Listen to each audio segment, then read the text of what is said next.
Hello, welcome to smarthelping.com. This is Jason, and we're going to go over this model. It is called Product Plus Service Subscription.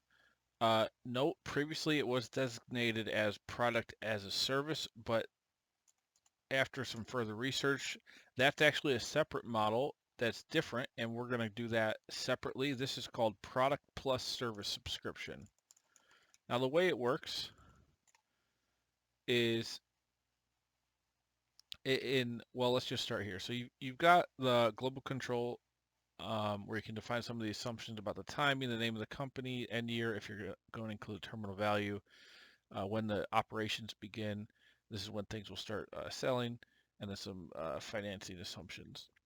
The main bulk of the model, though, is here. And so what we're talking about is manufacturing a product and then offering an add-on subscription service to that product.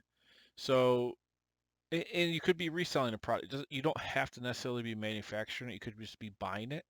In that case, you just put a single cost of goods sold here that drives the purchases.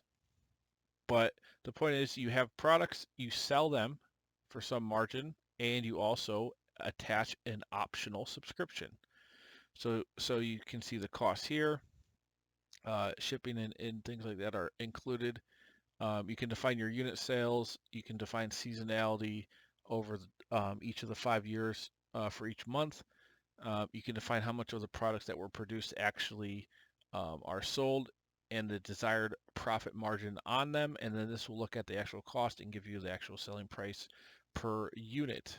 So you're making profit from selling these products, and then you have the subscription service.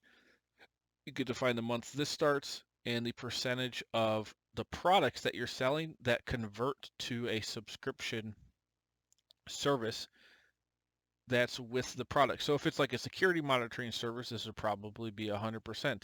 If it was something like a Peloton, maybe it's probably a lower percentage, and you're going to sell the Pelotons, and then some percentage of those people that buy it will also do purchase your monthly subscription.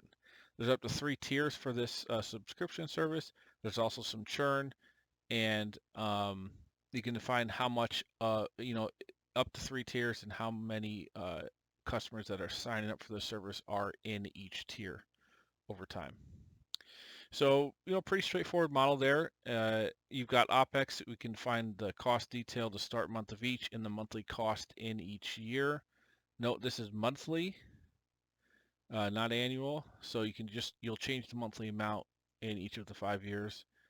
You've got a function of monthly paid users as a cost of goods sold as well, and a cost as a direct percentage of revenue to catch anything else that was missed that might need to be a variable expense.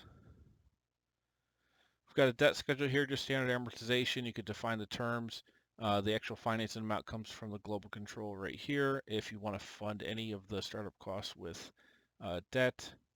CapEx, this would be any equipment, anything that's depreciable you can put in here in the useful life. That'll flow through accordingly to all the income statement, balance sheet, cash flow statement.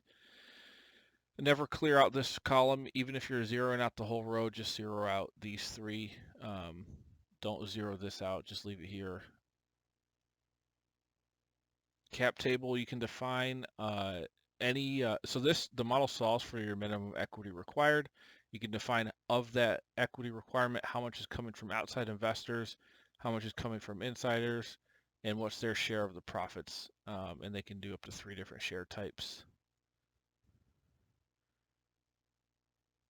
Terminal value, this is just going to say trailing 12-month revenue, the selling price based on a multiple of that, and that's essentially giving you your exit value. And this is just a tax calculation here if you want to determine what percentage of the sales proceeds go to fixed assets versus extraordinary income. If you're not going to worry about taxes, just put 100% here and zero out the taxes here on the global control tab. Inventory, this just defines how often you're buying the inventory or purchasing the materials that you're using to produce the products, or however you're buying the products, if it's just you're reselling them. And so this will just offset based on how many, if I put 5 here, I'm buying 5 months at a time, or 2, buying every other month, or as it were 3, you're buying for 3 months at a time.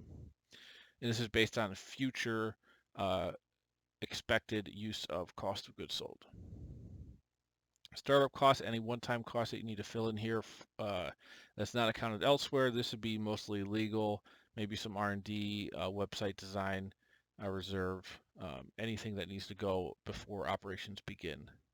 Income statement, you've got your product revenue from product sales. You've got your subscription revenue from recurring subscription services attached to the products. You've got 2 cost of goods sold here. This would be the ones that are just based on user accounts and percentage of revenue. And then these are inventory specific cost of goods sold based on your purchases or material costs for the product manufacturing, or the cost of goods sold if you are buying inventory and then reselling it. These are just your fixed expenses: sales and marketing, G&A, R&D, and startup costs. We've got EBITDA, interest, depreciation, and then any seller gain on loss happens in the end months here, but that is dynamic. It could be any month depending on whatever you define as end month. Taxable income, and then taxes and net income. Income statement annual, same deal, but on an annual basis. Balance sheet, keeping track of all the different parts of the financial line items. So you've got assets here with cash, inventory, fixed assets, accumulated depreciation. Liabilities would be the debt, and then any equity contributed, as well as retained earnings. And then this all balances out: assets equal liabilities plus owner's equity. These all change if you change any of the assumptions on the light yellow tabs. Balance sheet annual, same deal here, but on an annual basis. Cash flow statement, you can see cash flow from operations, cash flow from investing, cash flow from financing, and then total cash flow change in each period. You'll see the model solves for a 0 cash position. So if we go over here far enough, we'll see a 0 cash position. There it is in month 25. So we're solving for the minimum equity required so that we never go below 0 cash balance. Distributions, this is just a discounted cash flow analysis based on equity contributed, resulting distributions, and this is for the project level, investor level, and owner, basically insider level. And that's against the equity contributed and distribution rates for each. You've also got executive summary. You can see high-level items for revenues, cost of goods sold, fixed expenses, EBITDA, other cash flow items, final cash flow, and cash position, as well as some IRR, ROI metrics, equity multiple of the project and investor owner. Visualizations, look at the financial performance of your projections. This is a good way to kind of visualize the assumptions as you change them and see various metrics. There are advanced metrics for that you'd see in a traditional SaaS company, like customer acquisition cost, lifetime value, months to pay back your acquisition cost, and lifetime value to CAC ratio. Monthly detail shows all the different items and how you're coming up with the revenue and expense forecast based on a granular level. This goes out for 5 years, and you can see how we're coming to total revenue, cost of goods sold, fixed expenses, EBITDA, debt service, startup costs, and after-tax cash flow, as well as these advanced KPIs. Annual detail, same deal, but on an annual basis. And so that's it. Now, note, I will do a separate model, and you'll see it on the same page. I'll reference it for a product as a service. Note, this is product plus service. So they're two different. And remember, a product as a service would be you creating or manufacturing a product and then selling a subscription to use that product, or a subscription that offers a service that you can do with that product, such as, let's say, washing machines. You buy washing machines, people buy a subscription for you to clean their clothes every month, and you use the washing machines to do that rather than selling people washing machines.